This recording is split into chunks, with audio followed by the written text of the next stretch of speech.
Welcome, everyone. We're just about to jump into a fascinating session here. And put your seatbelts on, open your ears, and we're going to get jumping into this really quickly. I'm delighted to be able to introduce to you Sadie St. Lawrence. Sadie's going to introduce herself a little bit, but she's really involved in, working with organizations, helping organizations, enabling them on this whole data and analytics journey. And, we can't wait to hear what she has to say. So over to you, Sadie. Thank you, Derek. As you were saying, put your seatbelts on, the term also put your mask on first before helping others came to mind as well. To me, I think it shows I've been on a few too many planes recently and can pretty much recite the safety there. So I won't recite any, safety concerns to begin with this talk, but I am excited to be here today, and it's a pleasure to be discussing how to enable your organization to speak the language of data. So let me share my slides real quick. As Derek mentioned, my name is Sadie St. Lawrence. I am the founder and CEO of Women in Data. Women in Data is an international nonprofit organization, and our whole mission is to increase diversity in data careers. In addition, I am the principal at SSL Innovations, and we are a venture studio and consultancy organization focused on enabling positive change through technology innovations.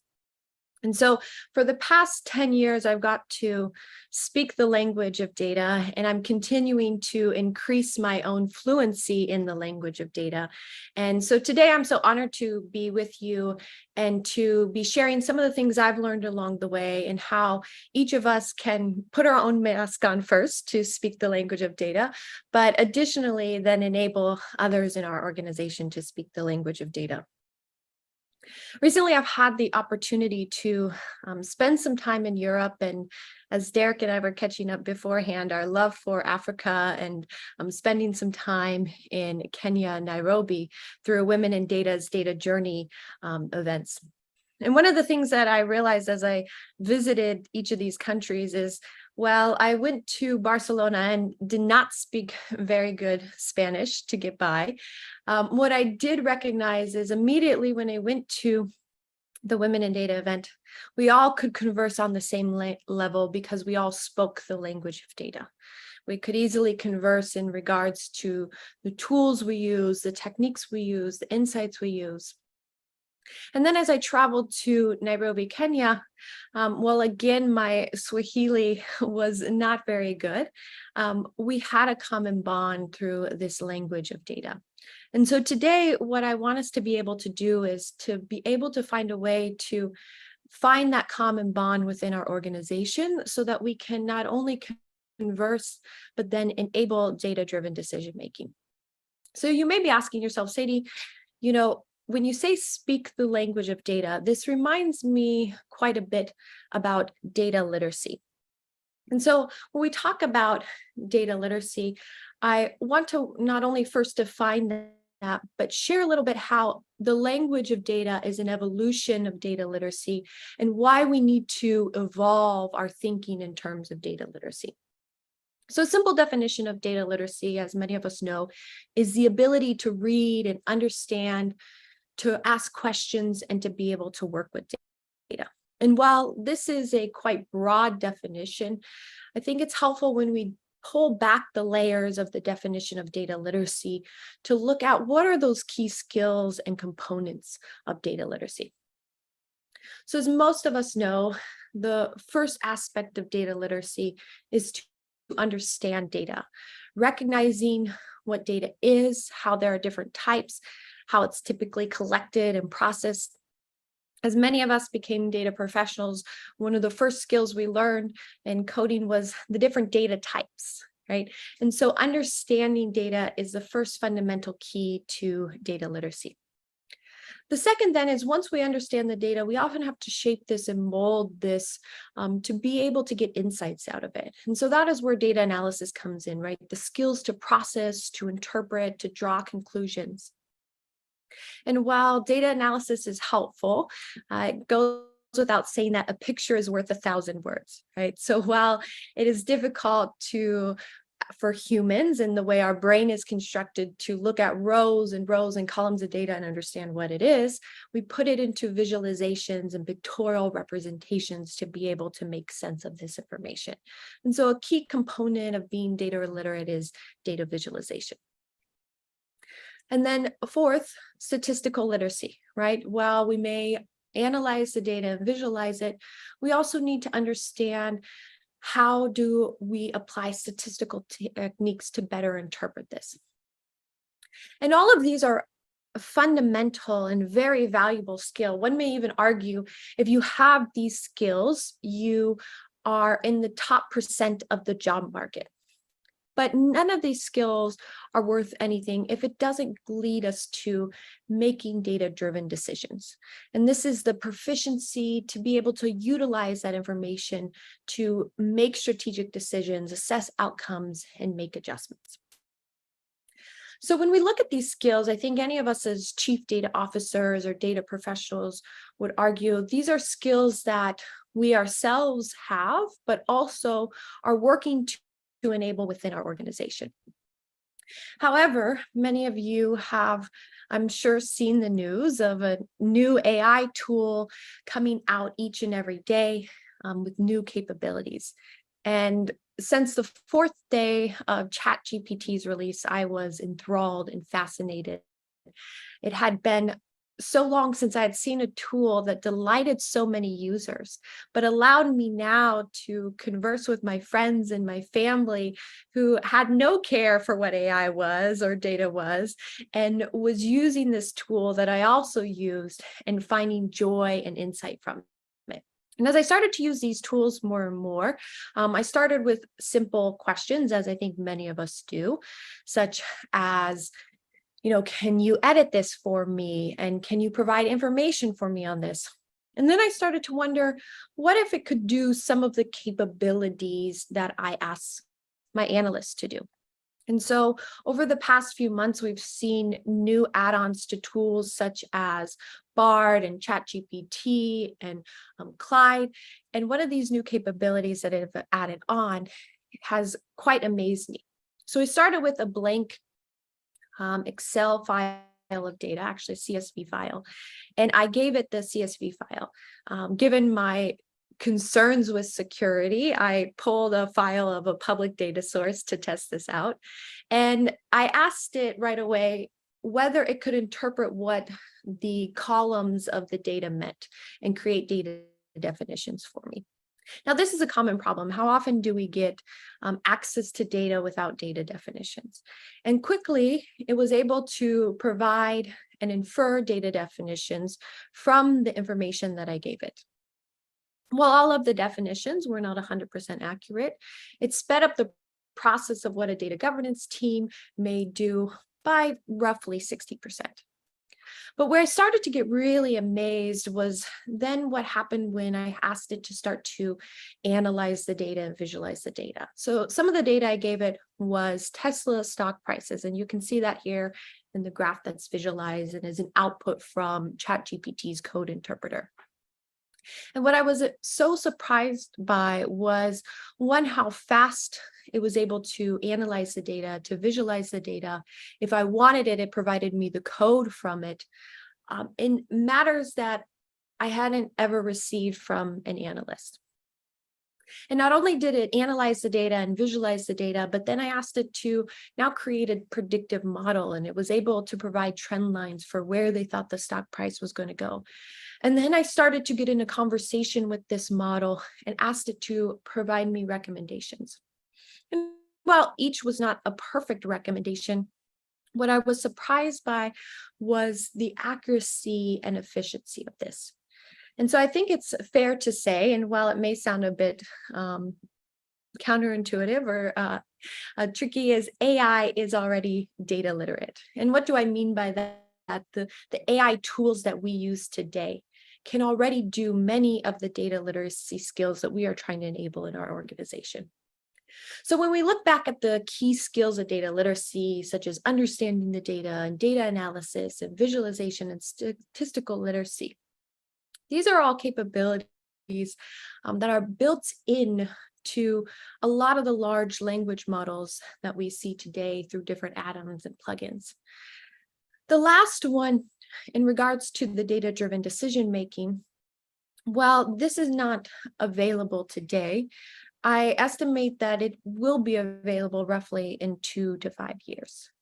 And so when we take a step back at this, we go, one, how did the algorithm jump so far ahead of us? Well, we've been working years as individuals to try and understand data and build the skills of data analysis and data visualization and statistical literacy. We now have these capabilities as an assistant within our fingertips. And so I have to ask the question, well, if I can do this with a tool, is data literacy dead? Right? Is there a need for me to still be championing this change within our organization, where now 4 out of the 5 skills are readily available on demand and oftentimes quite free or at a very low cost? And so what I would say is data literacy is not dead, but we must understand the shift and the evolution that is happening. I think we can all agree that we live in the age of AI. I'm sure, as myself, your inbox is probably full of new tools that are coming out in this space and how AI is taking over, and whether we are not looking at our inbox and looking at headlines or LinkedIn or wherever we turn, AI is the talk of the town. And so I think it is time for us to evolve from working to be data literate to be data fluent, to be able to now learn to speak the language of the machine, to be able to speak the language of data. And so when I talk about what does that mean? What does that mean to move from data literacy to data fluency? I think of this as a paradigm shift, right? There's a lot of correlation between literacy and fluency. But one of the things that I've recognized as I've started to learn a new language is, while I may be literate in some areas, I must continue to expand my knowledge to be fluent. And right now we are in a time where what we have developed and worked in this space as data professionals is starting to also rechange the way we work ourselves and the way we have to work to enable our organizations to be able to be data fluent and speak the language of data. So what do I mean when I say data fluency? How I like to think of this is really in terms of a systems thinking approach to the world. And the reason I say this is what I've seen from AI's capabilities today is it does a lot of the manual grunt work, what we label skills such as coding and statistical analysis and interpretation. But it's missing on being able to put those pieces together, to be able to put the components together and to critically think and then communicate that change. So when we think of data fluency, there's a couple of key skills that I want to highlight, and it's a little bit of a shift from where we've been with data literacy. The first is in terms of problem framing. So one of the things that we recognize that AI cannot do is it cannot ask the right questions or determine what data is needed to answer them. In my example with the Tesla stock prices, I provided the data to the tool, and then I followed up with asking the right questions. Humans still must be involved in framing the problem. And this goes back to the quote from Einstein, which if I had 60 minutes to solve a problem, I would use the first 50 minutes to come up with the appropriate question. And to me, that is where we need to spend our time thinking, is in the systems thinking of how do we properly frame the problem and ask the right question. The second area of data fluency is thinking about how do we create the data pipelines.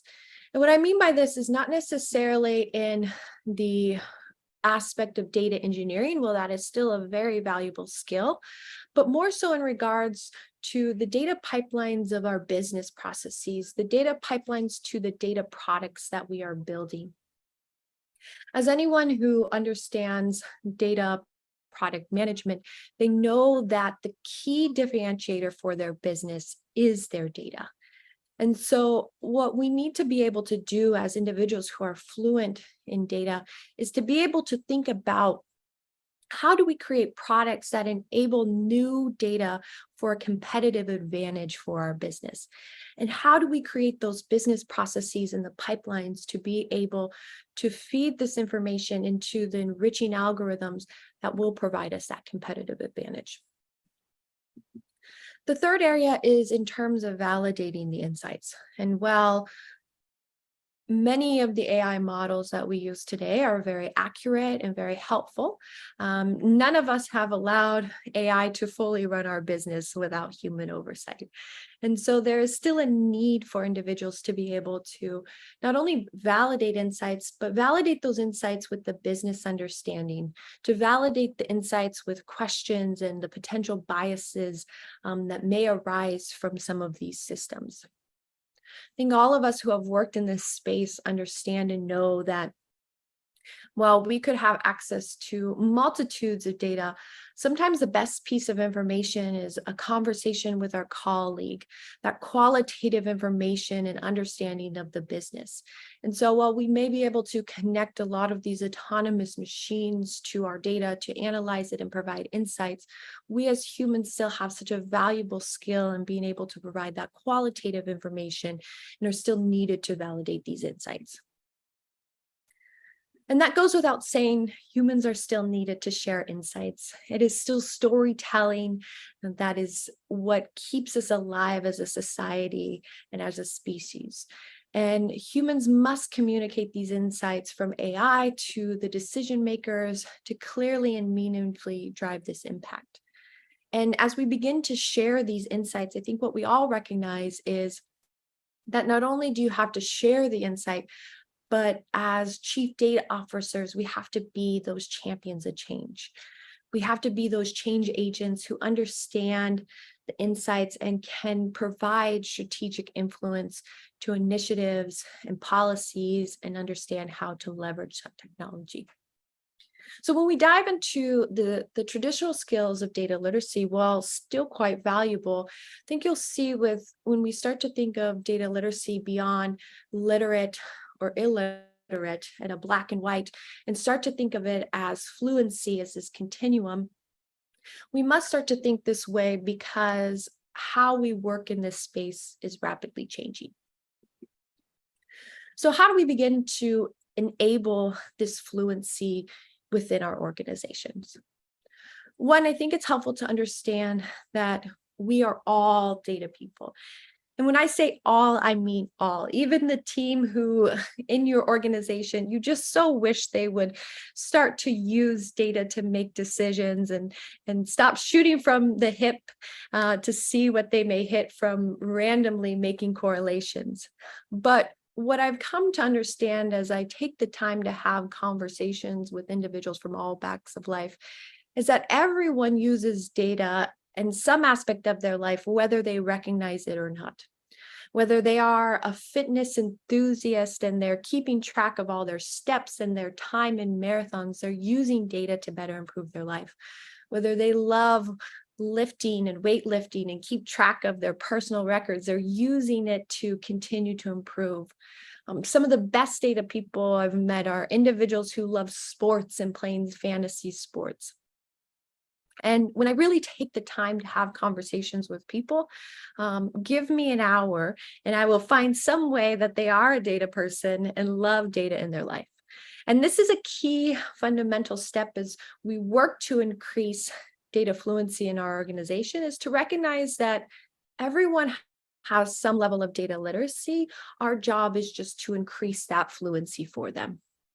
And to do that, what we must do is we must be the teacher and the translator. So I recently started to learn French, and I started to pick it up through the app Duolingo. And I love this app very much because one of the first things that it did was it assessed my capabilities. And then what it did was it slowly translated words for me. It translated words by providing me a new French word and tying it to an English word, because that is my native language, that I knew. And soon, slowly after time, I was able to understand French words. And so this is what we need to do. We need to be able to find the individuals in our organization, understand the language of data that they speak today, whether it's a personal hobby or within their area of business, and be that translator for them, to be that teacher, to increase that fluency within their ability to speak the language of data. So how do we do this? Well, to be able to do this, we must create space, we must create the time, and we must provide the positive feedback. As I started to learn French with my favorite Duolingo app, I would love to do it while I was traveling, but I soon realized that that was not always the right space to do it. Anytime I needed to speak into the app, it was not quite appropriate for me to be on an airplane and trying to do this while I had other individuals sitting next to me. And so it's important for us to have the right space for people. When we think of this in terms of enabling data fluency in our organization, we have to ask ourselves the question, are we creating a space where people can come to us as data professionals and ask questions? Are we creating a space where it's right for them to be able to not only ask the questions, but also we have the time to answer them, where we have the time to be able to translate, where we have the time to test and to learn? And last but not least, I think one of the things that I've loved so much about working with chatbots and different tools such as Duolingo and learning a new language is I've noticed how positive each of these tools are. I think this is a common insight of, even kids that I've talked to who are using models like ChatGPT are like, it's so kind and so nice. And I think this is something that we as humans can actually learn from AI, is that we get so much further in life by providing positive feedback. Yes, there may be that individual in your organization who is testing out using a dashboard and maybe they're not interpreting it 100% correctly. And well, you want to go and shut it down or tell them how they're not using it right. Find the areas that they are and encourage that positive change, because it will go so much further in the long run in order to enable this continuation of data fluency. So as I wrap up today, how do you get started on this? The first two is you have to assess where you currently are. Just as I started to learn French, Duolingo took me through a quick test to say, what do you currently know? Let's understand where you're at. Because I love the Yogi Bear quote, which is wherever you are, wherever you go, there you are. And so we need to assess where each of us as individuals are today. And then we have to standardize. So what I mean by standardize is understand that there will be different dialects for the data fluency in your organization.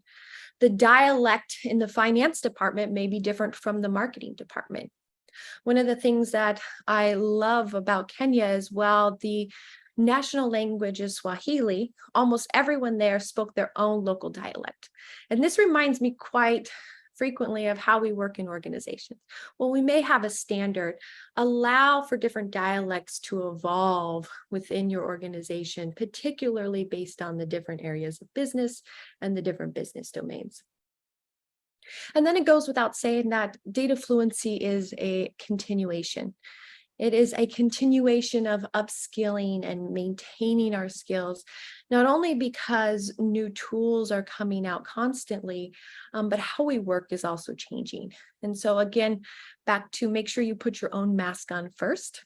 That is, continue to upskill yourself. And as you upskill, be that teacher, be that translator.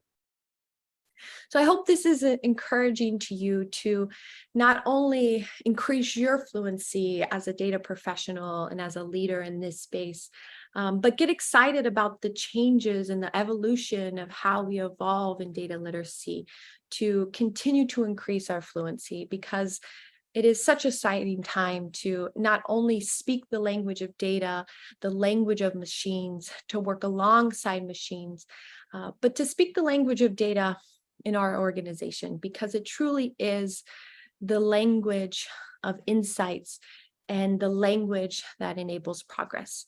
And if there's anything that I know to be true, it is that those who are listening in today, the chief data officers, the leaders, you are those change agents of progress.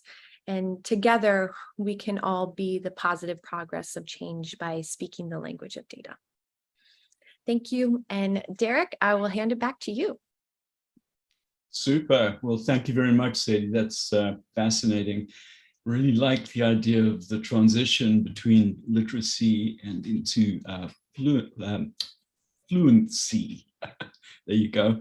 A couple of interesting questions have come up as well. I want to just maybe jump into those. The one I'd like to start off with is the person says, an interesting topic, keen to hear how one can convince data owners to invest in data literacy programs for their domain.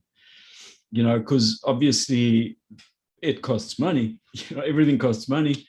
And who's going to fund it, in the organization? Who's going to get really enthusiastic about driving the whole idea of literacy and fluency? Your thoughts on that? Yeah, so I think that's a great question. And what I would say is, we have to tie it to some financial metric, right? So if you boil a business down, right, we have to be making money at the end of the day. Otherwise, we will not survive, right? We'll not, even if you're a nonprofit organization, you'll not be able to continue the mission of what you're doing. You'll not be able to continue to grow and create an impact. So no matter what, you have to tie a financial metric to it. So you take a step back and think about, okay, well, what is the financial benefit of enabling data literacy and enabling data fluency? What we see is it's the speed of trust, right? When we speak the same language, we are able to move much faster, right? When we all have the same skill set, we're able to get things done a lot quicker. And so you're going to have trust, which is going to enable speed. And that speed is going to enable, hopefully, better data-driven decisions. And those end up enabling cost savings or new revenue opportunities. So there's always a way to be able to tie it to a financial model. And particularly if you're a data owner, you have these skills to be able to do it. So that's what I would recommend, is tie it to some financial metric. Mm-hmm. Yeah, that makes good sense. Another question here, does this mean that the personas that we need to target for data literacy and fluency have changed or should change? Oh, I love this question too. Yes, I think the personas have changed in the sense of, instead of having an individual be a marketing analyst or a marketing leader, we have to think of it as a tier system, right? I think of everything as a continuation. It's not a I'm literate or not literate. It's how far on that literacy have I gone? And so I would think of it as a continuation instead of less of a role-based opportunity. Mm-hmm. Yeah. And would you see that an organization has to go through literacy before they get to fluency? Is it a prereq? Or, if you're literally talking about an organization that hasn't a clue, they just haven't a clue and they haven't started on the journey of literacy, can they dive over that into fluency? I'm going to have to tell you to come back in a year, because I'll have a more concrete answer to that. So we're currently running a test, which is, can we take people who skipped out on the SQL class and skipped out on the Python class and the data visualization class, right? And can we just teach them prompt engineering and take that as a test group, right, to the people who learn the basic data skills? So yeah. I don't have a solid answer to that yet, but come back in a year when my test is complete and I'll give you a good answer to what those results were. Okay. And that's a great cliffhanger for us to actually end the session on. And we're right on time. So I want to commend you for not only providing great content and engaging the audience, but also your time management. Well, my pleasure. And we look forward to seeing you again next year. That sounds great. Thanks, Derek. And thanks Thank you. everyone for listening.